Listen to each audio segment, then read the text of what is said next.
ஈஸியாகவும் இருக்கணும், அதே நேரத்தில் ஹெல்த்தியாக இருக்கணும்னு யோசிக்கிறீங்களா? அப்போ இந்த ரெசிபி உங்களுக்கு தாங்க.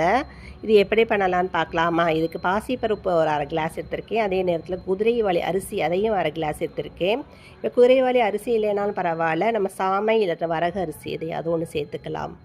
இதை நல்லா கழுவிட்டு ஒரு 5 மணி நேரத்துக்கு ஊற வச்சு எடுத்துக்கலாம். இது நல்லா ஊறி வந்த உடனே இப்போ காரத்திற்கு 3 மிளகாய் சேர்த்துருக்கேங்க. அதையும் சேர்த்து 1/2 டீஸ்பூன் ஜீரகம் சேர்த்துக்கலாம். இப்போ ரெண்டையும் சேர்த்து நல்லா அரைச்சி எடுத்து வந்துக்கலாங்க. மிக்சி ஜாரில் தாங்க சேர்த்து அரைச்சிக்க போகிறேன். இது அரைப்படுறதுக்கு ரொம்ப நேரம் ஆகாது, சீக்கிரமே அரைப்பட்டுரும். இது எல்லாத்தையும் அரைச்சி எடுத்துகிட்டு வந்து இதோட நம்ம பெருங்காயமும் மஞ்சத்தூள் அதோட இதுக்கு உப்பையும் சேர்த்துக்கலாங்க.